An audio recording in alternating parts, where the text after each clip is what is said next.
abilities and what I want to see, and then to have people accept that and get really invigorated by it. I mean, it invigorates us. Yeah.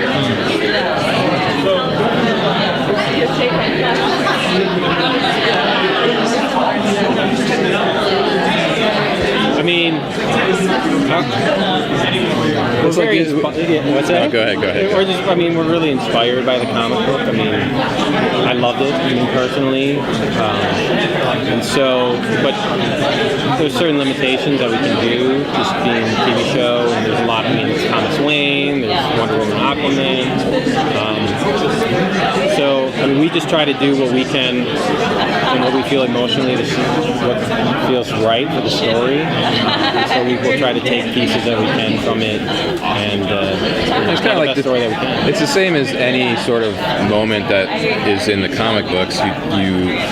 You loved it when you read it the first time, or the 10th time, or 100th time, and then you really think about how you could do that on our show and have it, and like what the reaction you got when you read it for the first time. Like, how can you get the same reaction, because you can't do it verbatim every time. So Flashpoints is very similar. We just approach it the same way. Like, emotion. How do you get that emotional response from people? We might not use the exact same events that happen.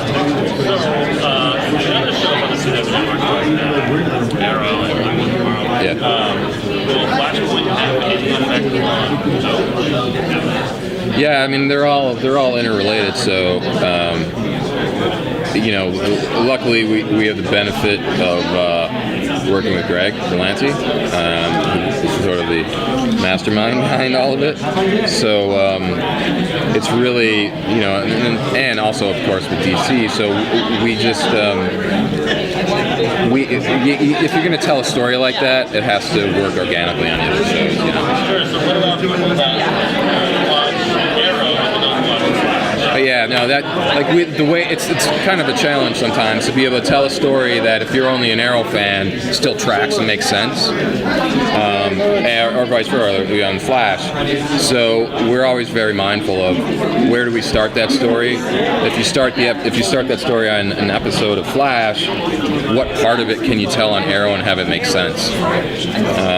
Sometimes just because of the nature of the business and scheduling and air dates, you know, they don't line up all the time the way that we would like them to. Like when Barry ran over to Supergirl, there's it just didn't air. The schedules changed, so what are you going to do? But we're really mindful of all of that. Can you tell us about the villains?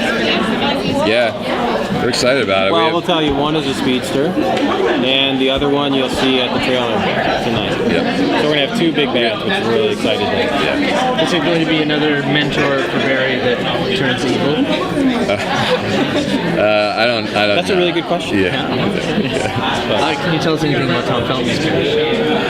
Yeah, I mean, he's a direct result of Flashpoint, you know, and we felt like he wasn't getting enough flack on the Flash side. Challenges. So let's give him a workplace challenge. And, you know, it's kind of, Barry walks in that lonely lab, it's him and his, you know, the murder board, nobody else. So let's give him somebody in there and shake things up. Yeah, I mean, so to bring Tom on the show, I mean, we just couldn't be more excited. Yeah, he's awesome. I mean, how many Harry Potter jokes did we make, you know? You had Kevin Smith direct, and you're having him direct again. Yeah. Are there any other directors that you'd want to include in this season? Yeah, I mean, look, Kevin is amazing. That episode is phenomenal. And I don't know if anybody's out there that wants to direct, you know, like Tarantino. Like Joss Whedon? Yes. You know, like anybody, just give us a call like Kevin did. You know, we'll make it happen. All right, thank you very much.